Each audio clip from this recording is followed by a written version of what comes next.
কাটাখাল অঞ্চলে বেশ কয়েকদিন ধরে শ্রমিক নিরুদ্দেশের খবর পাওয়া যাচ্ছিল। আমরা সেরকম ভাবে গা করিনি। আপনারা যখন ওই রহস্যময় মহিলাটির কথা বলছিলেন, আমি ভাবছিলাম দুজনে ষাট করে গল্প ফাঁদছেন। একটু একটু যদি বিষয়টাকে গুরুত্ব দিয়ে দেখতাম, তাহলে আজ আমাদের সহকর্মীরা এইভাবে আমাদের চোখের সামনে। ওহ মাই গড!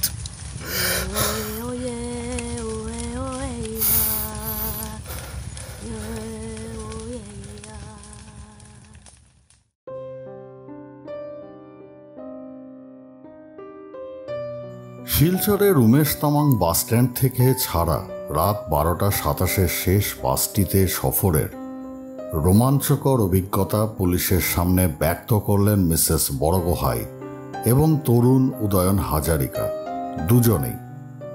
কিন্তু তরুণ ইন্সপেক্টর বড়াইয়ের যুক্তিবাদী মন এই অদ্ভুত অভিজ্ঞতা মেনে নিতে নারাজ।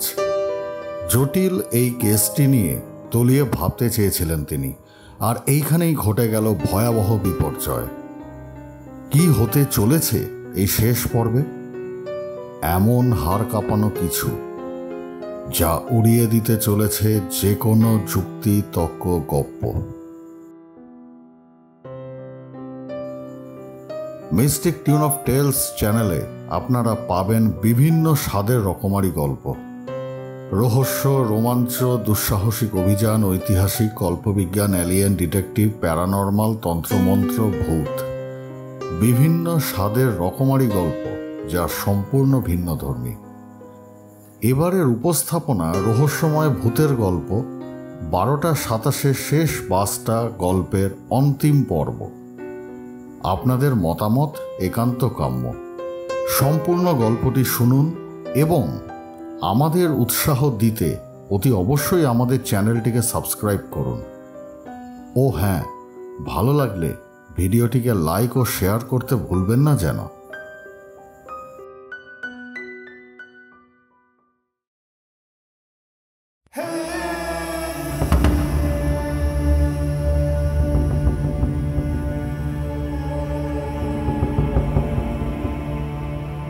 23 December 2007, Silchar police headquarters.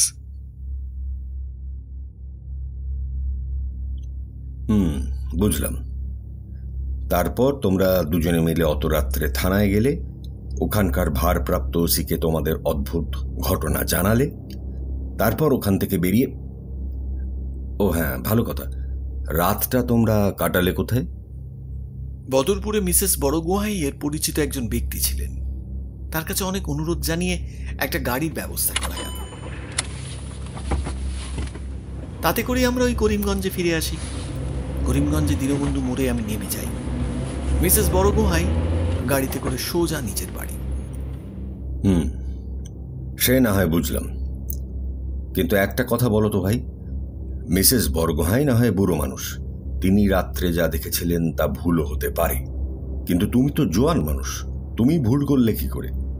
বদরপুরের OC বলছিল তুমি নাকি ওনার কথাগুলো অন্ধের মতো সমর্থন করে গিয়েছ। আমিও গোড়ায় আপনার মতোই সন্দেহান ছিলাম স্যার। ইনফ্যাক্ট উনি যখন কথাগুলো আমায় বললেন বদরপুর স্টপেজে নেমে, তখন প্রথমটায় ভেবেছিলাম কায়দা করে কথার জালে ফেলে আমাকে পুলিশ স্টেশন অবধি নিয়ে যাওয়ার জন্যই এই গল্প ফেলেছেন উনি। কিন্তু পথে যেতে যেতে যখন উনি কথা বলছিলেন ওই বাসের ঘটনাগুলো সম্পর্কে, একটা কথা না মনে পড়াতে আমি চমকে উঠেছিলাম। কি কথা?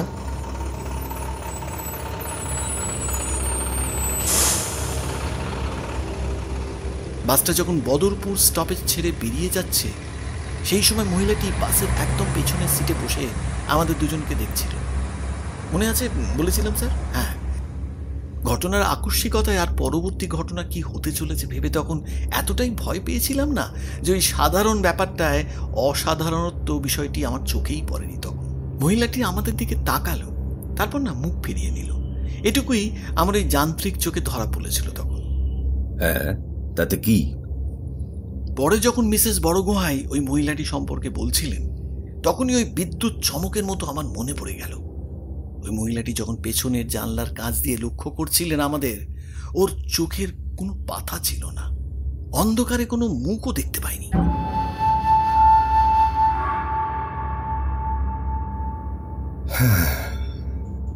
একটা দীর্ঘশ্বাস বেরিয়ে এলো ইন্সপেক্টর বড়াইয়ের মুখ দিয়ে। বেশ কিছুটা সময় চুপ করে বসে রইলেন তিনি। তারপর হঠাৎ মুখ তুলে বললেন, আপনাদের সমস্ত ডিটেলস চেক করা ছিল আগেই, প্রয়োজন ছিল তথ্য মিলিয়ে দেখা। আপনারা দুজনেই যা বলছেন তা মোটামুটি সত্যি, ওই অজ্ঞাতনামা মহিলাটির অংশ বাদ দিয়ে। ওই তথ্য সম্পর্কে যারা সঠিক বলতে পারতেন তারা কেউ আজ আর আমাদের মধ্যে নেই। ও হ্যাঁ, একটা কথা বলো তো ভাই, তোমার ব্যাংক ডিটেলসটা চেক করে দেখলাম গতকাল বিকেলে তোমার অ্যাকাউন্টে 2 লক্ষ টাকা ঢুকেছে মিসেস বরগোহাইয়ের অ্যাকাউন্ট থেকে। আমাকে একটা কথা বলুন, আপনারা দুজনেই একজন সদ্য পরিচিত ছেলের প্রতি আচমকা এই দয়াবর্ষণ কেন? কি কারণে? মানে আমি বলছি, উদয়নের বাবা শিলচরের এক নামী হাসপাতালে ভর্তি, হার্টের একটা জটিল সমস্যা নিয়ে, অত্যন্ত জটিল অস্ত্রোপচার। এর জন্য অর্থ লাগবে প্রায় 1.5 লক্ষ টাকা। সুস্থ হয়ে আসবার পর আবার ঔষধ, আবার পথ্য। ছেলেটার সাথে ওরকম দুর্ব্যবহার করলাম, তাই মানবিক কারণেই আমি টাকাটা ওকে দিই। আর চোখে ইন্সপেক্টর বড়াই একবার তাকিয়ে দেখলেন উদয়নের দিকে। মাথা নিচু করে বসে রয়েছেন তিনি। একটা সন্দেহ ঝিলিক মেরেছিল বোধহয় তার মনে। এই কারণেই এই ব্যক্তিগত প্রশ্নটি করা। এই বিবেকহীন সমাজে বিবেকের উপস্থিতি ব্যাপারটাই তো বিরল। এই দুজন মিলে আটসাট করে আবার কিছু করছেন না তো?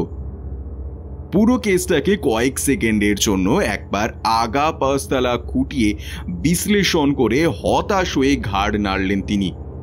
না, এই ঘটনাগুলো কোনোভাবেই খাপ খাচ্ছে না একে অপরের সাথে, একমাত্র প্রেততত্ত্বের দিকটা ছাড়া। মিসেস বরগোহাঁই তার টাকা বা সম্পত্তি কাউকে দান করতেই পারেন। ইন্টারোগেশন শেষ হয়ে আসছিল। মাথায় হাত দিয়ে ইন্সপেক্টর বড়াই ঝালিয়ে নিচ্ছিলেন আর কিছু জানতে বাকি থেকে গেল কিনা। এমন সময় দরজার ওপাশ থেকে একটি মুন্ডু ভেসে এলো ঘরের ভেতরে। আসবো সব। শিন্ডে, এসো এসো এসো। শিন্ডে নামক কনস্টেবলটি ভেতরে এসে কানে কানে কি সব বললেন ইন্সপেক্টর বড়াইকে। বেশ কিছুক্ষণ তা শুনে হাত উল্টে হাত ঘড়িটা নিঃশব্দে একবার দেখে নিলেন তিনি। শিন্ডের কথা শেষ হয়ে গিয়েছিল। তাকে কিছু বলতে ঘাড় নেড়ে তিনি বেরিয়ে গেলেন ঘর থেকে। এবার শেষে ইন্সপেক্টর বড়াই বললেন, ওহো, আই এম সো সরি, কথায় কথায় যে এতটা রাত হয়ে গিয়েছে তা বুঝতেই পারিনি। প্রায় 10টা বাজে। আপনারা একটা কাজ করুন, কিছু খাবারের অর্ডার দিচ্ছি, রাতের ডিনারটা আপনারা এখানেই সেরে ফেলুন, তারপর আপনাদের একেবারে করিমগঞ্জ অব্দি ছেড়ে দিয়ে আসবো। বড় সাহেব একেবারে স্ট্রিক্ট অর্ডার দিয়েছেন যে আপনাদের বাড়ির দরজা অব্দি ছেড়ে দিয়ে আসতে, সুতরাং কোনো চিন্তা করবেন না।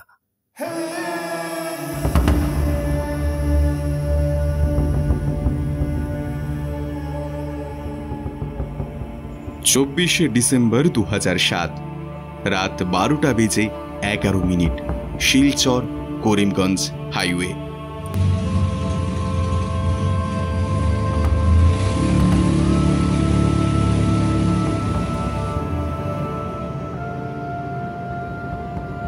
সেদিন আপনারা যে 12:27 শেষ বাসটা ধরেছিলেন সেটা তো এই রাস্তা ধরেই গেছিল নাকি? ইন্সপেক্টর বড়াইয়ের কথায় নিঃশব্দে ঘাড় নাড়লেন বৃদ্ধা মিসেস বরগোহাঁই আর তরুণ উদয়ন হাজারিকা, দুজনেই। মিসেস বরগোহাঁইয়ের কাঁধ থেকে একটা সাইড ব্যাগ ঝুলছিল, সেটি কোলের ওপরে রেখেছিলেন তিনি। উদয়নের কাছে অবশ্য সেরকম কোনো লাগেজ ছিল না। বাবাকে হাসপাতালে দেখে তার অপারেশনের ব্যাপারটি চূড়ান্ত করে পুলিশ হেডকোয়ার্টার্সে এসেছিলেন তিনি। আজ তার অশান্ত মন অনেকটাই শান্ত। ডাক্তারবাবুরা আশ্বাস দিয়েছিলেন বাবা বেঁচে ফিরবেন এবং সুস্থ সবল মানুষদের মতোই আবার হাঁটাচলা করতে পারবেন। একটা চওড়া হাসি খেলা করছিল তার ঠোঁটের কোণে। খোলা হাইওয়ে ধরে জিপটি তখন দুরন্ত গতিতে ছুটে চলেছিল নগরের দায়রা ছাড়িয়ে সামনের দিকে, নিকষ অন্ধকার ভেদ করে। পুলিশের জিপটিতে মিসেস বরগোহাঁই, উদয়ন, ইন্সপেক্টর বড়াই আর শিন্ডে ছাড়াও ছিলেন জনা দুয়েক জুনিয়র কনস্টেবল। শিন্ডে তখন রেডিও অপারেশনে ব্যস্ত। রেডিও ফ্রিকোয়েন্সিতে অনবরত যোগাযোগ রেখে চলেছিলেন হাইওয়ের ওপরে পেট্রোলিং পুলিশ গাড়িগুলির সাথে। সব দিক দেখে শুনে গাড়িটি দ্রুত গতিতে এগিয়ে চলেছিল সামনে। আপনাদের তো জিজ্ঞাসাবাদ শেষ হয়ে গিয়েছে ইন্সপেক্টর সাহেব। এবার আমাদের দিক থেকে একটা প্রশ্ন করতে পারি কি? কি হয়েছিল সেদিন রাতে? বাসটা প্যারাডাইস লেক অবধি পৌঁছলো কিভাবে? মানে একটু যদি খুলে বলেন। অ্যাকচুয়ালি আমাদের কাছে খবরটা আসে দুপুরবেলা। তার আগে থাকতেই অবশ্য লোকাল পুলিশ অ্যাকশন শুরু করেছিল। লামজুয়াং থানার পুলিশ ভোর রাত থাকতেই সার্চ পার্টি পাঠিয়েছিল বিভিন্ন পয়েন্টে, কিন্তু কোথাও কিছু খুঁজে না পেয়ে শেষমেশ কেসটা আমাদের কাছে সারেন্ডার করে। আসামের সবকটি জেলায় আমরা তৎক্ষণাৎ খবরটি পাঠিয়ে দিয়ে কাজ শুরু করি। ভাগ্যিস দিয়েছিলাম, পরদিন দুপুর নাগাদ নওগাঁ জেলা থেকে খবর এলো একটি বাসকে ওখানকার প্রসিদ্ধ নীলাপানি বা প্যারাডাইস লেকের ধারে আধডোবা অবস্থায় পাওয়া গেছে। বাসটাকে তোলা গেছে স্যার? পাশে বসে উদয়ন শুনছিলেন ইন্সপেক্টর বড়াইয়ের কথা। এবার প্রশ্নটা করতে ইন্সপেক্টর বড়াই তার দিকে ফিরে তাকালেন। আরে ওইখানেই তোর সবচেয়ে বেশি সময় লেগে গেল। বাসটা ছিল লেকের একেবারে ধারেই। টেকনিক্যালি ওটাকে তুলতে কোনো সমস্যা ছিল না, কিন্তু সমস্যাটা অন্যত্র। ওই জলে এর আগে সাঁতার কাটতে গিয়ে অনেকগুলো যুবকের মৃত্যু হয়। লোকালদের ধারণা ওই মৃত মানুষগুলোর আত্মা নাকি এখনো ঘুরে বেড়ায় লেকের জলে। লেকের একটু গভীরে কেউ সাঁতার কাটতে গেলে ওই অতৃপ্ত আত্মারা নাকি তার পা চেপে ধরে টেনে নিয়ে যায় নিচে, শ্বাস একেবারে থেমে না যাওয়া অবধি চেপে ধরে রাখে তাকে। এটা কি সত্যি? আরে পুরোটাই জনশ্রুতি। ওই লেকের সৃষ্টি হয় ননস্টপ ব্লাস্টিংয়ের ফলে। তাই ওই জলে এমন কিছু টক্সিক পদার্থ মিশে রয়েছে যা মানব শরীরের পক্ষে খুব ক্ষতিকারক। ওই কারণেই লেকের জলে কোনো মাছ নেই। ওই লেকের গভীরে কোথাও একটা চোরা ঘূর্ণি রয়েছে যা মানুষকে টেনে নেয় ভেতরে। সর্বোপরি যারা মারা পড়েছে তারা কতজন ঠিকঠাক সাঁতার জানত তা যথেষ্ট গবেষণার বিষয়।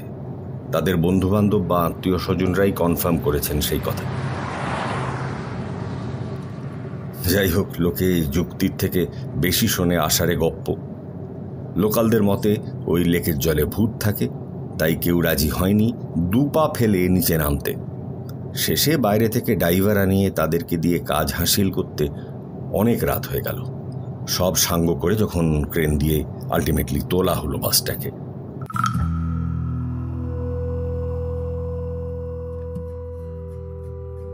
ক্ষণিকের জন্য চুপ করে গেলেন ইন্সপেক্টর বড়াই। বোধহয় ওই ঘটনাটা বেশ ভালো রকম ছাপ ফেলেছে তার মনে। বেশ কিছুক্ষণ নীরব থেকে ইন্সপেক্টর বড়াই বলতে শুরু করলেন। জল থেকে তোলার পর বাসটার অবস্থা দেখে আমরা বিস্মিত হয়ে গেছিলাম, জাস্ট স্টান্ড। রুট নাম্বার 370-এ বেশ কয়েকটা নতুন বাস নামানো হয়েছিল। রাত 12:27 যে বাসটাতে আপনারা সেদিন উঠেছিলেন সেটাও নতুন কন্ডিশনের বাসই ছিল। রাত্রে পাহাড়ি পথে চলতে গিয়ে যাতে মাঝ রাস্তায় না বিগ্রহে, সেই জন্যই কর্তৃপক্ষ ওই নতুন মডেলের বাসটা ওখানে দিয়েছিল। কিন্তু আমরা যখন বাসটাকে তুলি তখন ওটা কালচে রঙের একটা বাসের পিণ্ড হয়ে গিয়েছিল, যেন কত যুগ পরে জল থেকে উদ্ধার করা হলো বাসটাকে। আর ভেতরের অবস্থা,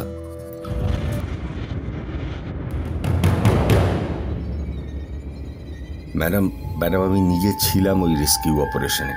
সচক্ষে দাঁড়িয়ে দেখেছি গোটা ঘটনাটা। 5টা দেহ উদ্ধার হয়েছে বাসটা থেকে। কিন্তু কিভাবে? সব কটা দেহের অবস্থা বিকৃত ছিল। দেখে মনে হচ্ছিল যেন কেউ ফুঁড়ে বেরিয়ে এসেছে বাসের ছাদ থেকে, কেউ মেঝে থেকে, কেউ বা বাসের দুধারের দেওয়াল থেকে। গোটা দেহ বাসের ছাদে গাঁথা, বেরিয়ে শুধু দুটো হাত, দুটো পা আর মাথা। এই ছিল ছাদে খুঁজে পাওয়া দেহটার অবস্থা। একজনের মুখের একটা পাশ আর একটা হাত বেরিয়ে এসেছিল দেওয়াল থেকে, বাকি শরীরটা বাসের অ্যালুমিনিয়ামের দেওয়ালে গাঁথা। আপনি যে টাকমাথা লোকটার কথা জেরায় বলছিলেন মিসেস বরগোহাঁই, তাকে উদ্ধার করা হয়েছিল বাসের মেঝে থেকে, শুধু মুখটাই বাইরে ছিল। বাকি দেহ, গোটা দেহ কাঠের মেঝেতে গাঁথা। আর ইন্সপেক্টর সাহেব, পেট্রোল ট্যাঙ্কটা চেক করতে গিয়ে আমরা দ্বিতীয় শকটা খাই। ম্যাডাম, ট্যাঙ্কে এক ফোঁটা পেট্রোল ছিল না, পরিবর্তে পুরো ট্যাঙ্ক ভর্তি ছিল তাজা রক্তে, মানুষের রক্তে।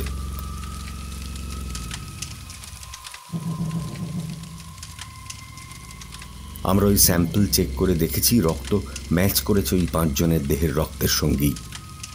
যেন ওদের মেরে দেহ থেকে সব রক্ত টেনে ট্যাঙ্ক ভর্তি করে লেকের জলে ফেলে দেওয়া হয়েছে বাসটাকে। রহস্যের জায়গা আরও রয়েছে। যেমন স্যার?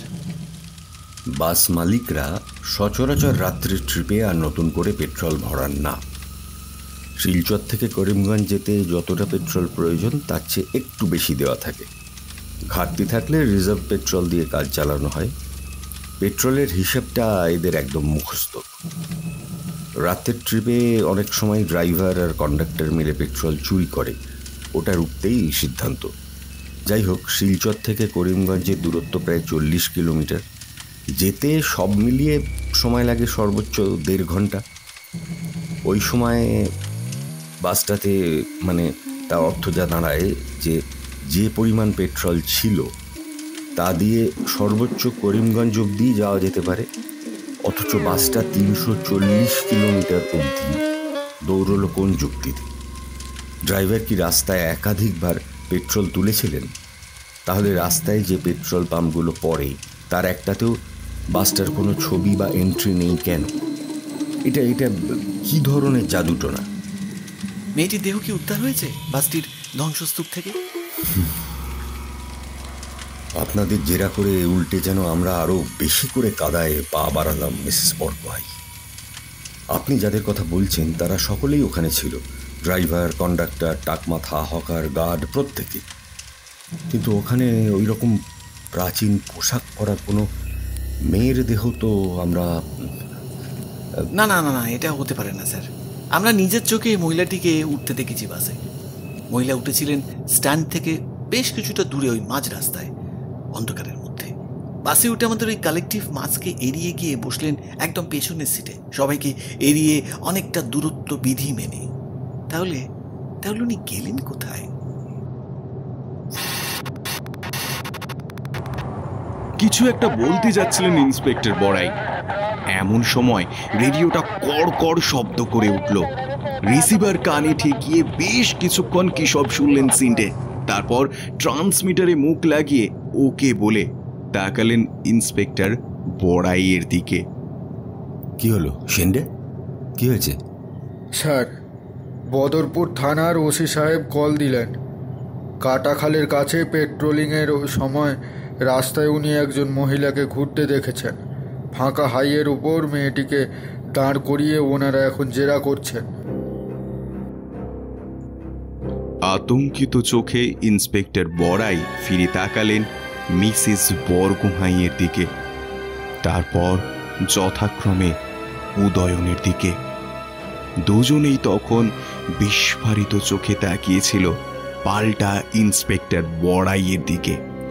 কিছুক্ষণ পর্যায়ক্রমে দুজনকে দেখে নিয়ে ইন্সপেক্টর বড়াই সিন্ডের উদ্দেশ্যে বললেন, ও মাই গড, কল ব্যাক করো, এক্ষুনি কল ব্যাক করো। খবর পাঠাও ওসিকে, মহিলার থেকে দূরে পালাতে, দূরে থাকতে, দূর থেকে নজর রাখতে। আর ঈশ্বরের দোহাই, কাটাখালের দিকে full speed Bahadur, full speed, come on, quick quick.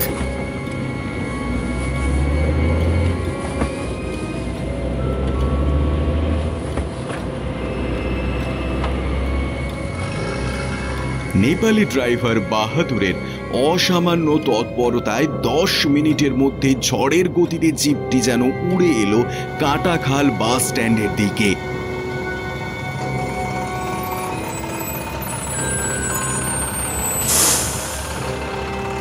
এখান থেকে বদরপুরের দিকে অনেকটা এগিয়ে এসে অবশেষে মাঝ রাস্তায় এসে ব্রেক কষে দাঁড়াতে হলো জিপটিকে।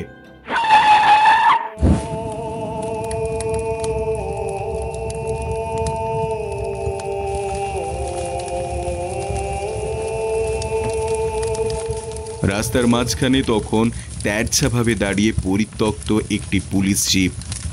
দাউ দাউ করে আগুন জ্বলছে তাতে। আশেপাশে কাউকে দেখা গেল না।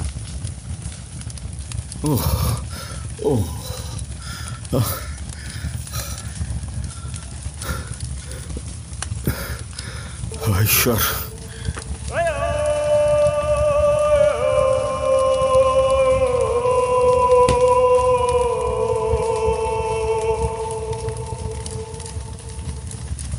হতভাগ্য জিপটির ধ্বংসাবশেষের সামনে দাঁড়িয়ে জ্বলন্ত জিপটির লেলিহান আগুনের শিখার দিকে নিষ্পলক দাঁড়িয়ে রইলেন কিছুক্ষণ ইন্সপেক্টর বড়াই শূন্য দুটি চোখ মেলে।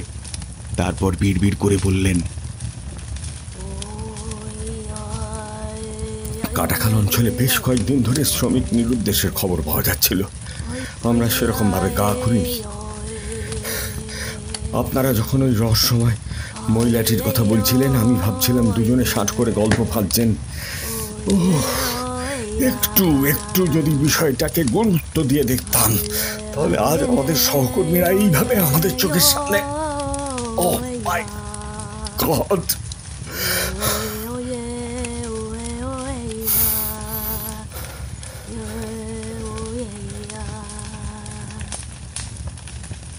নীরব হয়ে দাঁড়িয়ে রইলেন ইন্সপেক্টর বড়াই।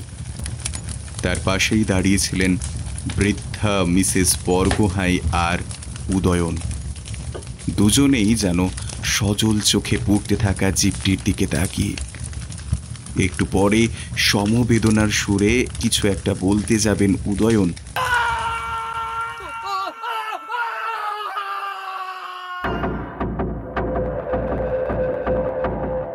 এমন সময় হঠাৎ দুটি পর পর পুরুষ কণ্ঠ আর্তনাদ ভেসে এলো পেছনে দাঁড়িয়ে থাকা তাদের জিপটির দিক থেকে। চমকে তারা তিনজনই ফিরে তাকালেন সেদিকে। সবচেয়ে পেছনের জিপের ধার ঘেঁষে দাঁড়িয়েছিলেন দুজন জুনিয়র কনস্টেবল। হতভাগা কুয়াশা ওইটুকু সময়ের মধ্যেই গাঢ় হয়েছিল তাদের পেছনে। এবার দেখা গেল মরণ আর্তনাদ ছেড়ে দুজনেই পড়ে রয়েছেন রক্তাক্ত দেহে প্রকাশ্য রাস্তায় নিথর হয়ে। শাঁ করে নিজেদের পিস্তল টেনে বের করে পজিশন নিলেন ইন্সপেক্টর বড়াই। তার দেখা দেখি হেড কনস্টেবল সিন্ডেও নিজের রাইফেল টেনে নামালেন কাঁধ থেকে। সেফটি আনলক করে দুজনেই অপেক্ষা করতে লাগলেন আততায়ীর জন্য। বাহাদুর নিরস্ত্র ছিলেন। প্রাণহীন কনস্টেবলদের পড়ে থাকা বন্দুকগুলির একটি কুড়িয়ে আনবার জন্য 3 পা এগিয়ে গেলেন তিনি সতর্ক ভঙ্গিতে। তারপর নিচু হয়ে একটি বন্দুক কুড়োতে যেতেই ঘনীভূত কুয়াশার মধ্য থেকে একটি লোহার ফলা বসানো দড়ি ছুটে এলো তার গলা লক্ষ্য করে। চমকে একদিকে সরতে যাবেন তিনি, তার আগেই সেই ফলা সজোরে সামনে ছুটে এসে ফুঁড়ে দিল তার গলা। তারপর মোক্ষম এক বিপ্রতিপ টানে কণ্ঠনালী ভেঙে সেই ঘাতক দড়ি বাঁধা ফলা আবার ফিরে গেল কুয়াশার ভেতরে। পেছনে পড়ে রইল সদ্য মৃত বাহাদুরের রক্তাক্ত প্রাণহীন দেহ। Shinde, Shinde, be careful! সাবধান শিন্ডে, সাবধান!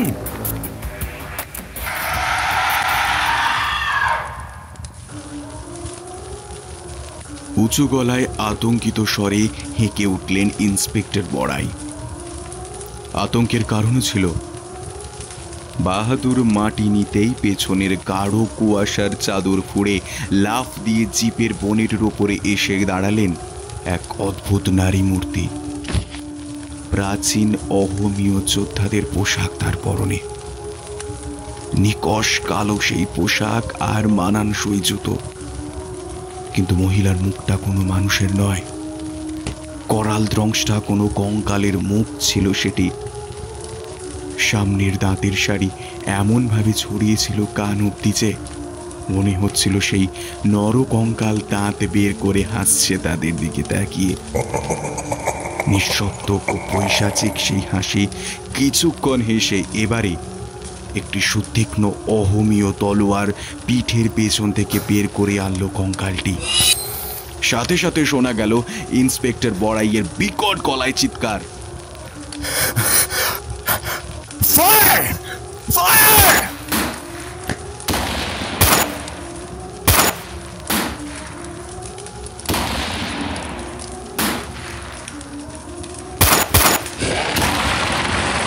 সিন্ধু আর ইন্সপেক্টর বড়াই একযোগে গুলি চালাতে লাগলেন কঙ্কাল মূর্তিটিকে লক্ষ্য করে। বেশ কয়েক রাউন্ড ফায়ারের পর জিপের বনেটের ওপরে পড়ে গেল দেহটি নিথর হয়ে। না না শিন্ডে, না না, কাছে যেও না শিন্ডে, না। কঙ্কালটি পড়ে যেতে দেখে বন্দুক উঁচিয়ে সেটির দিকে দৌড়ে যাচ্ছিলেন শিন্ডে, ভূতটা আদৌ মরেছে কিনা তা দেখবার জন্য। কিন্তু এখানেই সবচেয়ে বড় ভুল করে দিলেন তিনি।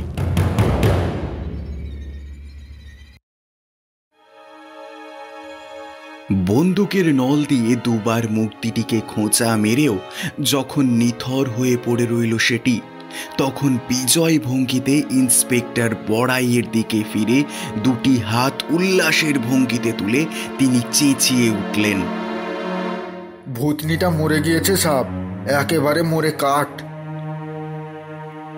মুখের কথাটা অসম্পূর্ণ থাকলো তার। মুহূর্তে জিপের বনেটে সোজা হয়ে বসে হাতের খাটো তলোয়ারখানি ওই কঙ্কালটি সজোরে ঢুকিয়ে দিলেন শিন্ডের গলায়। তলোয়ার বিঁধে যাওয়ার আওয়াজের সাথে সাথে ক্যাক করে একটি নৈর্বিত্তিক শব্দ বেরোলো শিন্ডের মুখ থেকে। তারপরেই কংক্রিটের রাস্তায় রক্তাক্ত হয়ে পড়ে রইল তার নিথর মৃতদেহ। না শিন্ডে, শয়তানের বাচ্চা! I will kill you! I will kill you!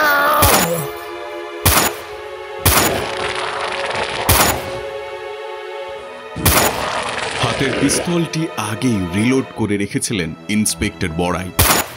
এবার কর্কশ কিছু গালাগালির সাথে সাথে কঙ্কালটির দিকে এগোতে এগোতে পর পর 7 রাউন্ড ফায়ার করলেন তিনি। প্রতিটি গুলি গিয়ে লাগলো কঙ্কালটির শরীরে, 2টি গুলি তার মাথায় গিয়ে লাগলো, কিন্তু সেটার আগ্রাসন বন্ধ হলো না কোনোভাবেই। বড় বড় পায়ে এগিয়ে এসে ইন্সপেক্টর বড়াইয়ের কাছে পৌঁছে ঝুঁকে পড়ে হাতের তলোয়ারটি সজোরে এক ভাগ ঘোরাতেই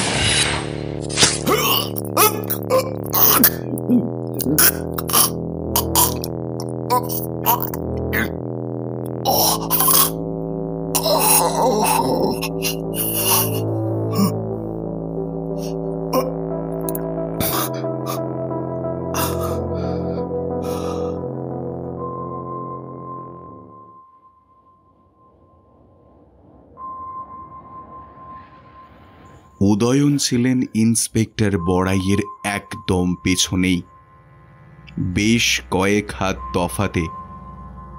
বড়াইয়ের দেহটা মাটিতে পড়ে যেতে এবার পাশ থেকে ধীরে ধীরে উবু হয়ে বসা অবস্থা থেকে খাড়া সোজা হয়ে দাঁড়ালো কঙ্কালটি। তার মৃত চোখ দুটি তখন সোজা উদয়নের দিকে নিবদ্ধ। হাতের খাটো তলোয়ারটি কয়েক পাক ঘুরিয়েই এবার উদয়নের দিকে এগিয়ে আসতে লাগলো সেটি। পুলিশের দলের কেউই বেঁচে নেই, প্রতিরোধ করারও কেউ নেই। বিস্ফারিত চোখে তাকিয়ে দেখলেন উদয়ন একটা লাফ মেরে তলোয়ারটি মাথার উপরে তুলে সোজা তার দিকেই উড়ে আসছে কঙ্কালের দেহটি। মিসেস বরগাই কোথায় গেলেন? হঠাৎ পেছন থেকে একটি ধাক্কায় রাস্তায় পড়ে গেলেন উদয়ন। মুখ নিচের দিকে ছিল তার। ওই অবস্থাতেও কানে ভেসে এলো মহিলা কণ্ঠে একটি সুতীক্ষ্ণ আর্তনাদ।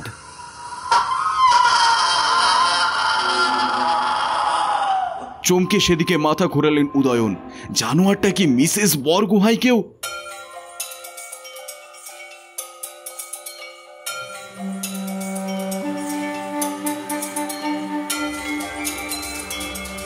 মাথা ঘুরিয়েই চমকে উঠলেন তিনি।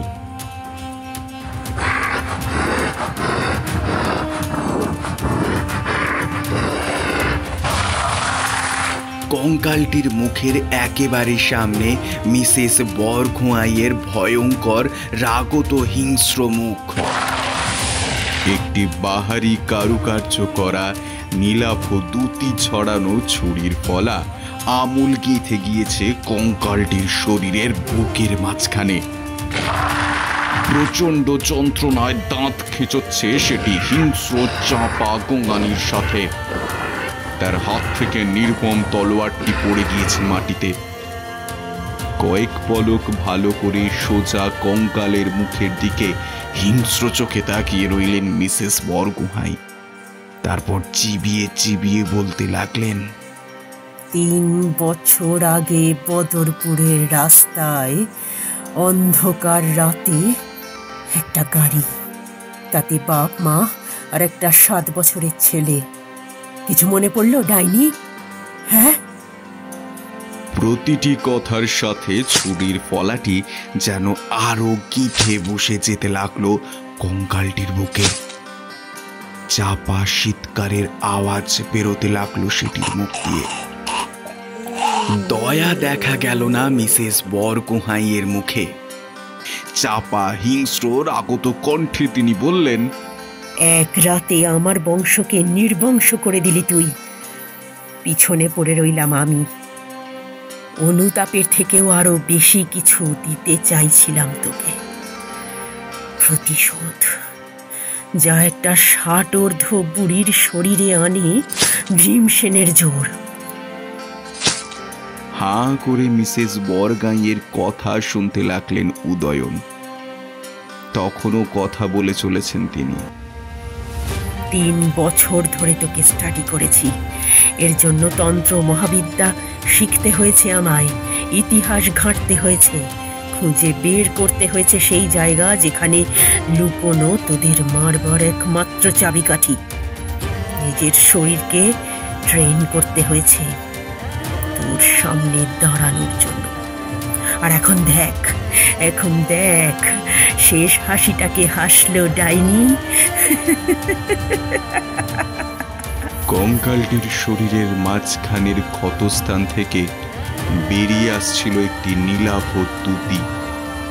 চাপা শীতকারের আওয়াজ মিলিয়ে গিয়ে এবার যেন শোনা গেল একটা উল্লাসের হাসি কঙ্কালের মুখ থেকে।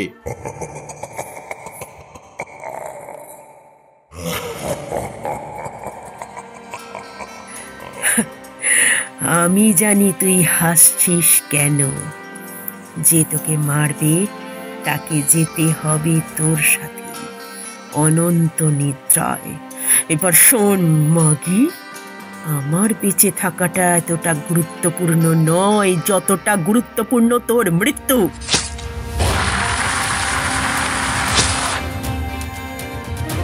তীব্র হাহাকারের শব্দ ভেসে এলো কঙ্কালের গলা চিরে। তার শরীর থেকে বেরোনো নীল আলোর দীপ্তি ক্রমশ উজ্জ্বল হয়ে উঠতে লাগলো দুটি শরীরকে ঘিরে।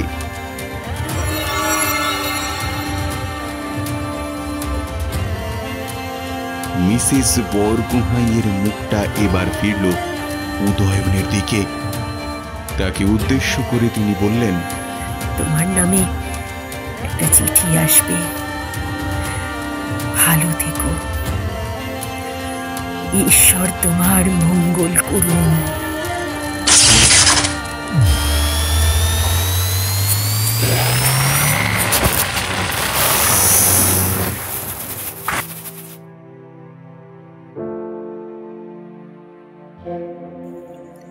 একটি ইলেকট্রিক ফুঁসফুঁস ছ্যাক ছ্যাক আওয়াজের সাথে নীল আলোটা উজ্জ্বলভাবে দীপ্যমান হয়ে ছড়িয়ে গেল ক্রমশ।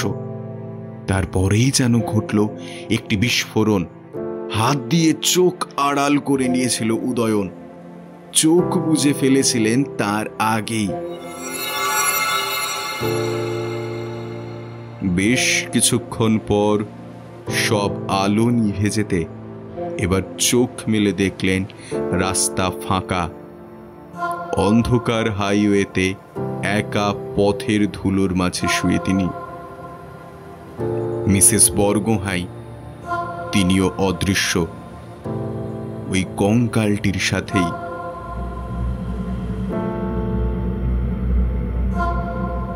ধীরে ধীরে উঠে দাঁড়ালেন উদয়ন। ঘটনার আকস্মিকতা কাটিয়ে শুভ বুদ্ধির উদয় হয়েছে তার। তিনি এবারে একটু একটু করে বুঝেছেন শেষ কথাগুলোর তাৎপর্য।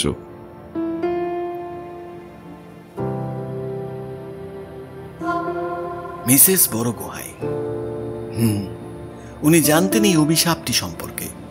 ওনার নিজের বংশ শেষ হয়ে যায় প্রাচীর অভিশাপের কবলে পড়ে। এরপরেই তিনি তৎপর হয়ে ওঠেন প্রতিশোধের জন্য। জিজ্ঞাসা যে একটা বুড়ির শরীরেও আনতে পারে যৌবনের অমিত শক্তি। প্রস্তুত হয়ে তিনি ফিরে আসেন অকুস্থলে। শিকারের জন্য সুযোগ খুঁজতে থাকেন এই রাস্তাটা ধরে। তিনি জানতেন এখানেই খুঁজে পাওয়া যাবে ওকে। আগের দিন হয়তো ওই দৈব ছুরি তার সাথে ছিল না, অথবা তিনি চাইছিলেন শিকার ওর সাথে একা নেমে আসুক বদরপুরের বাস স্ট্যান্ডে, যাতে অন্যান্য বাসযাত্রীরা সুরক্ষিত থাকে। যাক, অবশেষে উনি প্রতিশোধ নিলেন। ওনার জিঘাংসা শেষ হল, সাথে সাথে ওনার বেঁচে থাকার প্রয়োজনও।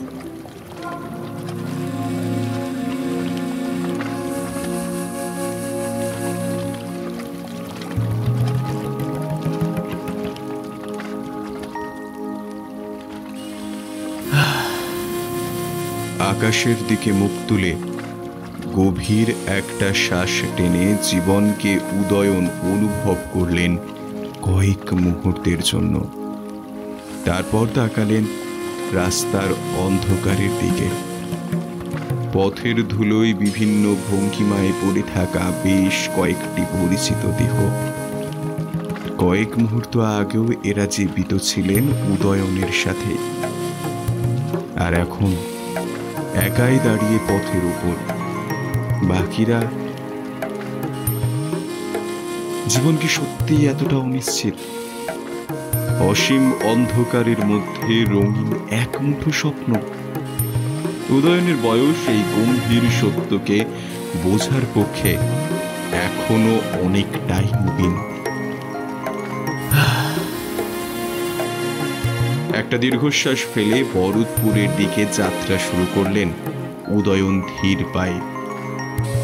নিকটবর্তী বরদপুর থানায় এই বিষয়টি জানানো প্রয়োজন।